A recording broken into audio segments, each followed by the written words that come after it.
I welcome you all to RKP online classes. Hope you all are safe and sound at your homes. This is a new video, and in this video we are going to discuss our next chapter of 7th class, which is chapter number 5, Rulers and Buildings.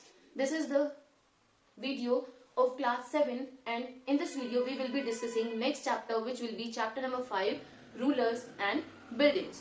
Now, earlier we have read about the rulers, their time periods and their administration, and in this chapter we will be going to discuss about the buildings constructed by them. The buildings constructed by them and what were the engineering skills which were used by the historians, which were used by the architects at that time to construct these buildings. And in these buildings, what can be there? So temples, mosques and gardens, tombs, fort, etc. could be there. Okay, so basically, first of all, I will be telling you about history. In 7th class, we are going to discuss, we are reading medieval history. In class 6, we discussed about ancient history, and now we are discussing medieval history. It starts from 850 to 1750, or we can say it starts from it is between 8 to 18th century. Okay, so in 1850 or nearby the years, the early medieval history was there, or we can say it is known as early medieval history as well.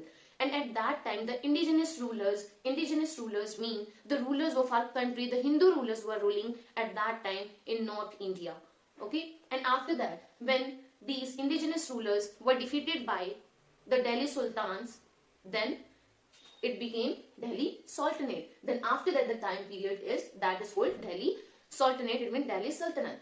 Okay, so I'm telling you the name in Hindu rulers who was defeated by early Turkish rulers, and they were Chauhans. And Prithviraj Chauhan, he was defeated by early Turkish ruler Muhammad Ghori. Okay, and then they came to Delhi and they established their own empire, their own sultanate. Okay, that's why after that Delhi Sultans came here, and that time period and their empire, their kingdom is known as Delhi Sultanate.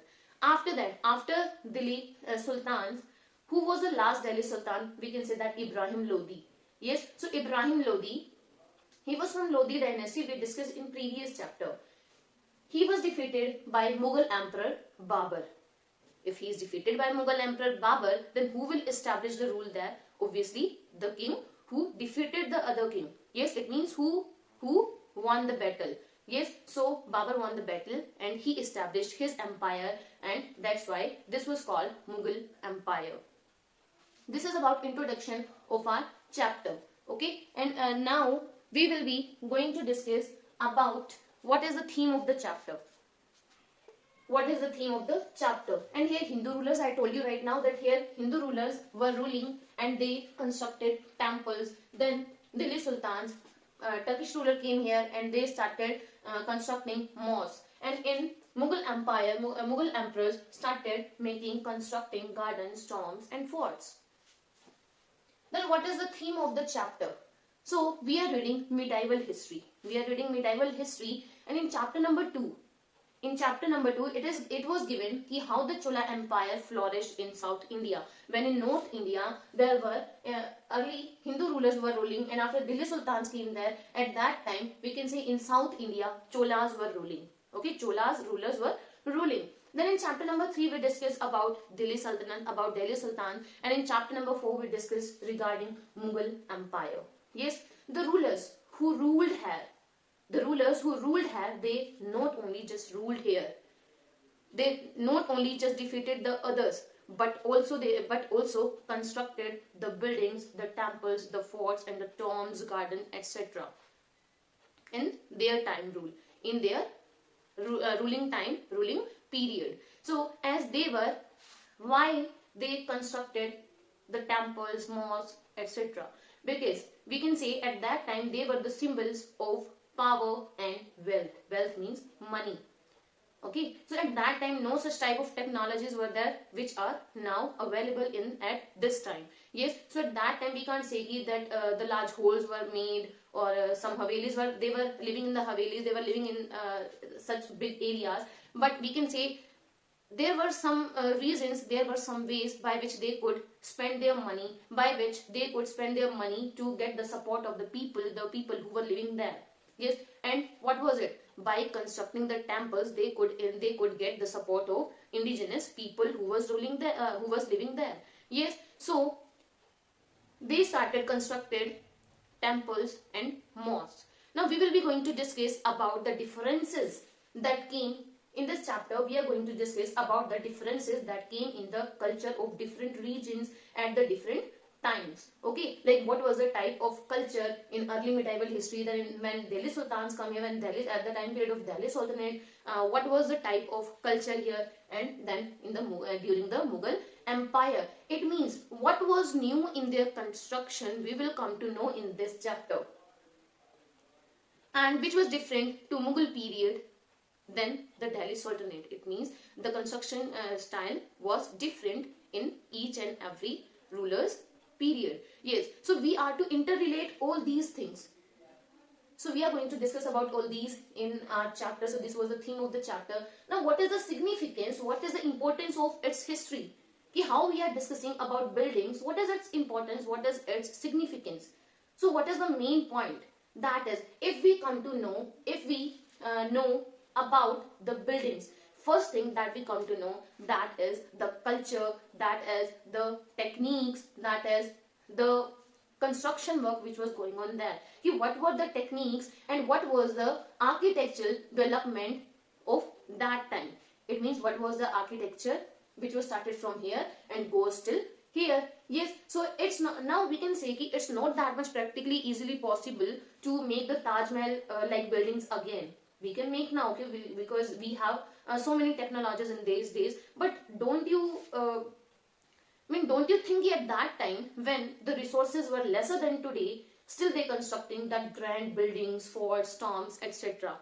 Yes, if we talk about 8th or 9th century, it means about this, then we can see that indigenous rulers were ruling and they were defeated by the Delhi Sultans, and after that Mughal Emperor got established. Okay, so here I am giving you some example. If we got to know about any building, what is its significance? Yes, so if we discuss about Qutub Minar, which was constructed by Qutbuddin Aibak, and he was the Delhi Sultan. Yes, he was the first Delhi Sultan who established Delhi Sultanate, who made the Delhi as his capital. Yes, so in 1199, the construction work of Qutub Minar was started by Qutbuddin Aibak in 1199, and it was a 5-story high building. Means 5 floors were there. First floor, it was started, first floor was completed by Qutbuddin Aibak, and in 1229 we can say it was completed by Iltutmish. It means 4 floors of this building, they were completed by Iltutmish. And there are some inscriptions which are written on the walls of Qutub Minar. Now its significance, how we come to know ki Qutub Minar was built when? Obviously there will be some resources, there will be some books, there will be some inscriptions by which we come to know about so many things of our history. Even we got to know about what happened in the time period of ancient history. Yes, so we can say that inscriptions were written on the rocks and walls of the Qutub Minar, and sometimes it got damaged by earthquake and different disasters, also natural disasters, due to which it was needed to be got repaired. Yes, so it was got damaged by earthquake and the natural disasters, but at the same time it was got repaired by Alauddin Khilji, Muhammad Tughlaq, Firoz Shah Tughlaq, and Ibrahim Lodi. And right now also we are preserving our heritage. We are preserving our heritage sites. Yes, that's why we can till now we can see Qutub Minar in Delhi. Yes, so this was about this was the introduction of our chapter basically, and now we will be going to discuss about what are the type of structures which were made by kings during this time period, during medieval history. So there were 2 types of structures, 2 types of building. First were private buildings, and second were buildings for public activity. So private obviously where they could get rest, which were for their private, for their purpose. Yes, so we can say that they constructed forts, palace, garden and tombs. Now tombs, how they have constructed the tombs for rest? Yes, like Taj Mahal. There the the grave of Mumtaz Mahal is situated. Yes, so that palace is special for was constructed especially for Mumtaz Mahal. Now next is buildings for public activity. There are some public buildings also, like temples, mosques, tanks, wells and bazaars. And over the time period, the design, the construction work, the technology and the structure of the buildings like temples or mosques, that kept changed.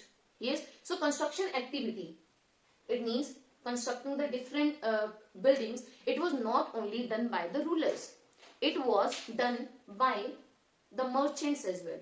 It was done by the merchants and they made some forts, some havelis. But we can see that only those havelis, those construction activities can be found right now. Some of the architecture we can find right now, and only some of them survived, which were built in 18th century, which were constructed before 18th century. They are not surviving now. Yes, so architecture from 18th century has only survived. So this was about what are the type of structures which were made by the king in this time period. Hope till now this is clear. So here I'm asking you some questions for which you are to give answers, write their answers in your classroom notebook and share it with your teacher, share it with me in our group. So basically, first question will be, Qutub Minar was constructed by whom? Qutub Minar was constructed by whom? Next question will be, Qutub Minar was constructed by whom and when? It was completed by whom? This will be only one question. Qutub Minar was started by whom and when, and completed by whom and in which year? Now next will be, what was the type of structures made by the kings? It means what were the types of buildings, what were the types of structures made by kings in medieval history in this time period. So these are the two questions. Their answers you are to write in your classroom notebook and share it in the group. I hope this topic is clear to you all.